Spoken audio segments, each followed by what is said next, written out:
நீங்க எதுக்கு கடவுள் தேடுறீங்கன்னா, உங்களுக்கு சின்னதுல இருந்து சொல்லி கொடுத்துட்டாங்க, கடவுள் தேடினா எக்ஸாமினேஷன் பாஸ் ஆகுறீங்க, கடவுள் கும்பிடுனா பணம் சுலபமா வரும், கடவுள் கும்பிடுனா ஆரோக்கியமா இருக்க போறீங்க, பலவிதமான பயன் இருக்குதுன்னு சொல்லிட்டாங்க.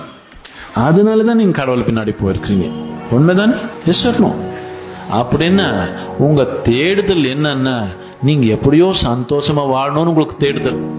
கடவுள் என்ன கடவுள் கும்பிடுறீங்க, கழுதை என்ன கழுதை கும்பிடுறீங்க. கழுதை கும்பிடுன்னு ஆனந்தம் வரும், எல்லாமே நல்லா நடக்கும் கும்பிடுறீங்களா இல்லையா? எஸ் சொல்லணும்.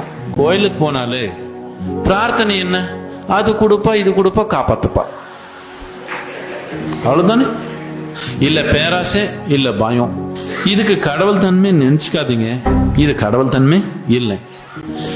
எப்போ உங்களுக்கு உண்மையா கடவுள் தன்மை உங்க வாழ்க்கையில வரும்னா, எப்போ நீங்க இந்த வாழ்க்கைன்றது ஆனந்தமா உணர்றீங்க, அப்போ உங்களுக்குள்ள ஆர்வம் வரும். இது படைத்த சக்தி என்ன நான் உணரணும்ன்ற நோக்கம் உங்களுக்கு வந்துடும்.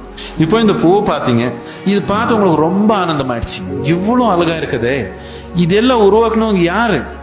நமக்குள்ள கேள்வி வந்துருச்சு. இப்போ கடவுள் தேடலாம். மனிதன் ஆனந்தமா இருந்தா மட்டும்தான் கடவுள் தேட முடியும். அது உங்க புத்திசாலித்தினால, உங்க விழிப்புணர்வுனால, உங்க சாமர்த்தியத்தினால நீங்க அதை உருவாக்கணும். அது உருவாக்கிட்டு ரொம்ப ஆனந்தமா வாழ்க்கை உணர்ந்தீங்கன்னா, இவ்வளவு ஆனந்தமா இருக்குது வாழ்க்கை, இதுக்கு மூலமான சக்தி என்ன நமக்குள்ள கேள்வி வந்துருச்சுன்னா, இது கடவுள் தேடுதல்.